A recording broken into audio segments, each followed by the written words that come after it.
नमस्कार, मैं हूं आदर्श और आप देख रहे हैं आइडियल अपडेट। क्या राजीव कुमार और चुनाव आयोग इस बात की जवाबदेही तय करेगा कि दिशा निर्देश की जिस तरह से धज्जियां उड़ाई जा रही हैं उस पर आप कार्यवाही करेंगे या नहीं करेंगे? क्या चुनाव आयोग पारदर्शिता को लेकर के अपने बयान जिस तरह से साझा करता है, क्या उन बयानों पर भी कभी अमल करेगा या नहीं करेगा? क्या चुनाव आयोग सुप्रीम कोर्ट की उन बातों को भूल गया है जिन बातों में कहा गया था कि चुनाव आयोग ऐसा होना चाहिए कि प्रधानमंत्री से सवाल करे? क्या चुनाव आयोग जवाबदेही तय कर पाएगा प्रधानमंत्री नरेंद्र मोदी जी की?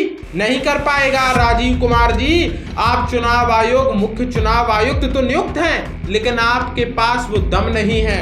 आप अभी भी मोदी सरकार की गुलामी में हैं। राजीव कुमार जी, क्या आप बताएंगे कि राजस्थान में जिस तरह से प्रधानमंत्री जी के द्वारा राम मंदिर को लेकर के बातें रखी जाती हैं, राम मंदिर पर बयान दिया जाता है और कहा जाता है कि कांग्रेस की इकाइयों को समझा दिया गया है कि राम मंदिर की बात आए तो शांत हो जाए, नहीं तो राम राम हो जाएगा। क्या चुनाव आयोग इस पर कार्यवाही करेगा? क्या चुनाव आयोग अपने दिशा निर्देशों की मानना और जिस तरह से उन्हें बनाया गया है उनको लेकर के कोई सख्त कार्यवाही तय कर पाएगा? नहीं कर पाएगा। जिस तरह से नुक्कड़ सभाओं में राम मंदिर की बात होती है, धार्मिक भावनाओं की बात होती है, लेकिन चुनाव आयोग की दम नहीं है कि कार्यवाही कर दे। और चुनौती है चुनाव आयोग को, तथ्य मेरे पास हैं। आपके पास दम हो तो आप कार्यवाही कर लीजिएगा, क्योंकि आप जैसे राजीव कुमार जी, आप जैसे लोग केवल और केवल सरकार के आगे पीछे रहते हैं। आपके पास दम नहीं है। देखिए किस तरह से नुक्कड़ सभा में भाजपा के प्रत्याशी राम मंदिर की बात करते हैं। सुना है आपने? जब हम नारा लगाते थे कि रामलला हम आएंगे, मंदिर वहीं बनाएंगे, मंदिर भव्य बनाएंगे, तो एक कांग्रेसी कहते थे ये सपाइयों ने तो रामलला के अयोध्या के आंदोलन में जब गए तो सरयू पर गोलियां चला करके हमारे राम भक्तों पर प्रहार करने का काम इन सपाइयों ने किया था।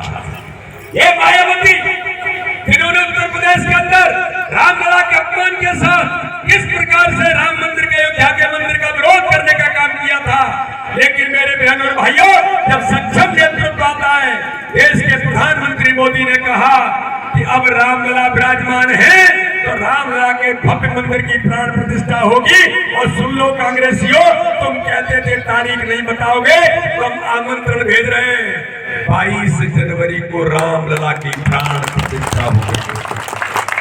मेरे भाइयों, मेरी बहनों, कि रामलला की प्राण प्रतिष्ठा हुई तो जिन्होंने इस देश पर राज किया था ब्रिटेन के लोगों ने, वहां के प्रधानमंत्री ने भी 22 जनवरी को छुट्टी घोषित कर दी कि राम में अयोध्या भगवान भारत के अंदर रामलला की प्राण प्रतिष्ठा हो रही है, छुट्टी को। किस तरह से राम मंदिर की बात हो रही है, किस तरह से ढांचा गिराने को लेकर के राम मंदिर तक बनवाने की बात की जा रही है। इनके पास मुद्दे नहीं हैं।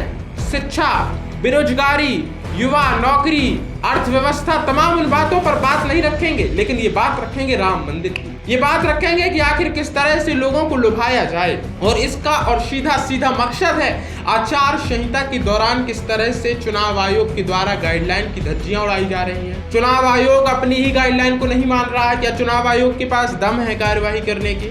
नहीं है। खुलेआम हमारी आस्था का अपमान कर रही थी।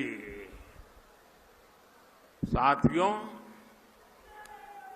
देश ने कांग्रेस के पापों की हमेशा कीमत चुकाई है। और अभी तो एक मुझे पत्रकार बता रहे थे कि कांग्रेस पार्टी ने एक एडवाइजरी निकाली है, और एडवाइजरी भी इतनी डरे निकाली है। उन्होंने कांग्रेस की सभी इकाइयों को कहा है कि अयोध्या राम मंदिर की चर्चा अगर निकल पड़े तो मुंह पे ताला लगा देना,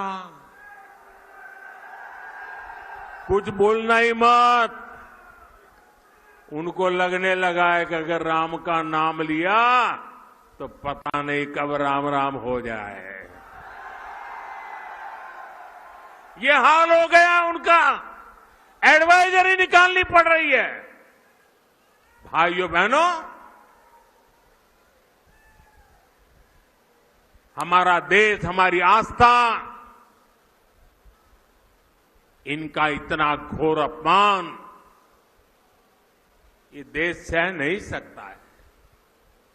लेकिन भाइयों बहनों, अब जब इन परिवार चुनाव आयोग कभी कार्यवाही नहीं करेगा, चुनाव आयोग प्रधानमंत्री पर कार्यवाही नहीं करेगा, चुनाव आयोग भाजपा के नेताओं पर कार्यवाही नहीं करेगा। मसलन ये कि चुनाव आयोग इतना नीचे गिर गया है कि फैक्ट चेकर है एक अभिषेक से करके ट्विटर अकाउंट है, उन्होंने पता किया कि आम आदमी पार्टी के द्वारा एक रैली की अनुमति मांगी जाती है तो चुनाव आयोग मां की गाली देता है। इतनी शर्मिंदगी बात है कि क्या आपकी वेबसाइट हैक हो चुकी है? क्या चुनाव आयोग मां की गाली देगा? चुनाव आयोग के पास किस तरह का रिस्पांस दिया जा रहा है? ये क्या है? क्या आपकी वेबसाइट को कोई IT सेल के गुर्गे चला रहे हैं? आपके पास जवाब है इस बात का? नहीं है। चुनाव आयोग पूर्णतः निष्पक्ष नहीं है। चुनाव आयोग सुप्रीम कोर्ट की बात को भूल चुका है, सुप्रीम कोर्ट की उन बातों को भूल गया जिसमें बताया गया कि चुनाव आयोग को किस तरह से निष्पक्ष होना चाहिए। लेकिन चुनाव आयोग तो अपना मैं ही राजा, अपने आप को 30 मार खा समझ रहा है। राजीव कुमार जी कार्यवाही कर लेंगे? नहीं कर पाएंगे।